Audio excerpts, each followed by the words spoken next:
The Department of Everyday Affairs, Division of Youth Experiments and Indoor Weather, presents Public Service Announcement 44X, the Science Fair. Good evening, students, parents, teachers, custodians, and adults standing near a gymnasium wall with a small paper cup of punch. The Department of Everyday Affairs invites you to attend that proudest of scholastic ceremonies, the Science Fair. Here, our nation's youth gather beneath fluorescent lighting to demonstrate what they have learned about bones, beans, electricity, planets, pulleys, mold, household liquids, and occasionally the private thoughts of mice. It is a noble tradition. It is also one of the few public occasions where a child may place a wet potato beside a car battery and receive applause. At the Science Fair, you will see many fine exhibits. One student may present a volcano made of papier-mâché, baking soda, and food coloring, and the precocious belief that destruction needs to be repeatable. Another may show the influence of lunar gravity on plant growth, using 3 bean sprouts, a hand-drawn moon, and several numbers his father helped him make more convincing after supper. A third may demonstrate that atoms help you smell nice. Yes, atoms do help you smell nice. They make up cologne, perfume, scented soaps, and the faint but encouraging impression that your clothes were recently washed. Unfortunately, atoms also help you smell gasoline, wet mittens, the damp towel nobody wanted, a lunchbox left over the weekend, the inside of a trumpet case, a gym bag roasting in a hot car, and something behind the radiator that has begun affecting attendance. Please do not blame the atoms. They are doing what they can. The department reminds all visitors that science is not merely a collection of facts. Science is a way of asking questions. Questions such as the following. Should that be bubbling? Was that frog always arranged like that? Why is the jar selling souvenirs? Why is Timothy wearing a metal salad bowl with television antennas on it? And, most importantly, who gave Timothy permission? At this time, parents should remain calm. A child wearing a scientific helmet is not necessarily in danger. He may simply be measuring thought waves, improving radio reception, or attempting to hear the opinions of radishes. Do not interrupt him unless he begins answering questions no one has asked aloud. No matter how impressive exhibits like these may become, no science fair can succeed without competent science fair judges. If you have been coerced into this time-honored capacity, congratulations. You are now an entry-level examiner of exhibition excellence. The following tips will assist you during your brief authority over children, poster board, and things in jars. Judges are advised to inspect all exhibits before opening the doors to the public and potential lawsuits. Look for sharp objects, hidden motors, smoking jars, homemade lightning, animal resentment, unauthorized flames, or any project in which the student has written the word portal more than once. The department does not discourage ambition. However, the gymnasium is not the right place to prove that time has wormholes. Judges should walk slowly from exhibit to exhibit, holding their clipboards with visible seriousness. When judging a project, consider the following criteria. Was there a hypothesis? Was there a chart? Did the student use the word therefore with confidence? Is the experiment still inside the building? These are the pillars of scientific merit. If you encounter a project labeled, "Do not touch," obey the sign. If the sign reads, "Do not touch," it touches you. Do not panic. As a judge, you are not expected to understand every exhibit. You are expected to remain upright, keep your hands visible, and provide the appearance of civic evaluation. Do not point. Do not laugh. Many young scientists experience difficulty when explaining their work. This difficulty may increase when the exhibit is bubbling unexpectedly, changing categories, or attempting to assist with its own presentation. A calm expression and the phrase, "I see you have achieved a result," can help the child feel respected while allowing you to continue safely down the aisle. After offering your thoughtful nod, proceed to the next exhibit in an orderly fashion. You may now notice another common science fair condition, the parent who has become one with the poster board. A brief reminder for parents and other nervous adult sponsors. Please do not assist your young scientist by whispering the entire presentation from behind the poster board. Your child must learn to stand alone before the community and say, with courage, "The control group died." If an exhibit begins to hum, remain calm.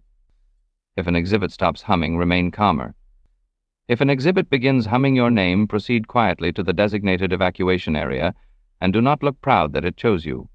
Once normal judging continues, remember that science may affect different citizens in different ways. A digestive chart may trouble Uncle Roy, who has been making his own arrangements. A solar system model may remind Mrs. Belding of a college student who once promised her the moon and returned only a borrowed sweater. Yes, that one. And a third exhibit may contain materials that several adults agree are probably educational, but should not be discussed until the school nurse has finished her sandwich. In such moments, show compassion. Science explains the world. It does not always apologize for doing so. These are learning opportunities.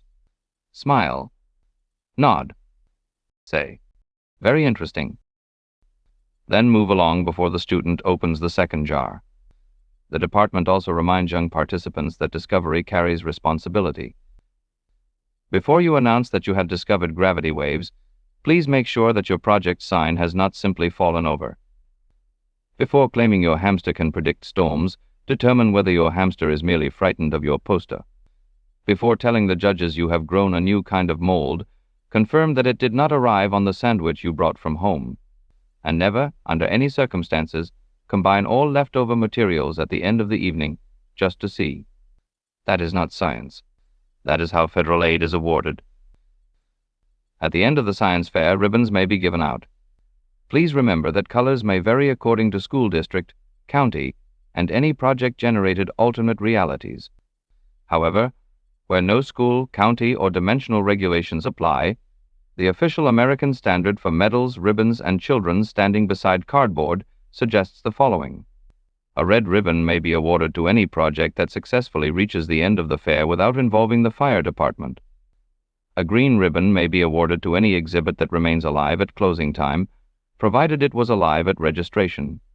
A blue ribbon may be awarded for excellence in presentation, clarity of hypothesis, and for ensuring that the judge will not become part of next year's exhibit.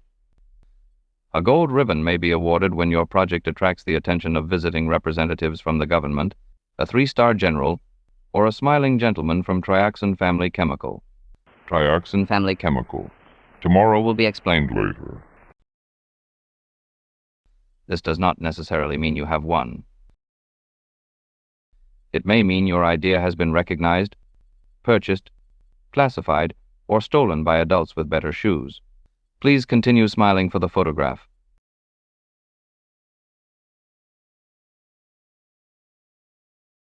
And the black ribbon, a black ribbon is not an award.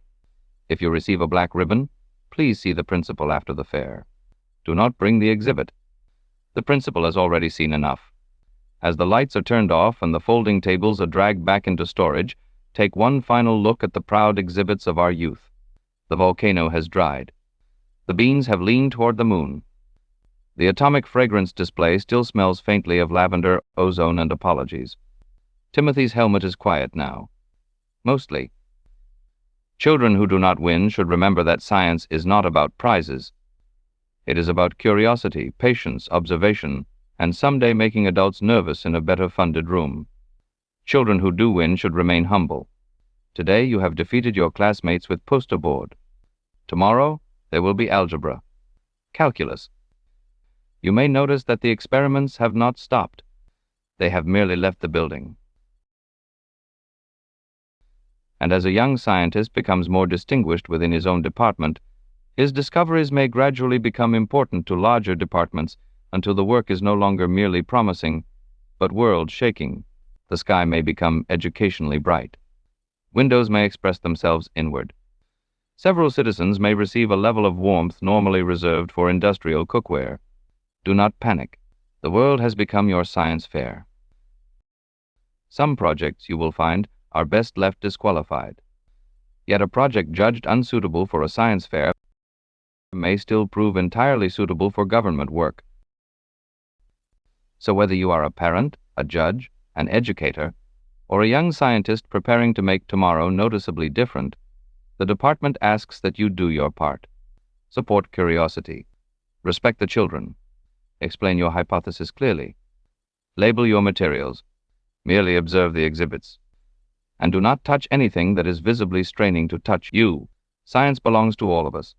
But for now, it is best kept local, supervised, and attached to a table. This has been a public service announcement from the Department of Everyday Affairs, Division of Youth Experiments, and Indoor Weather.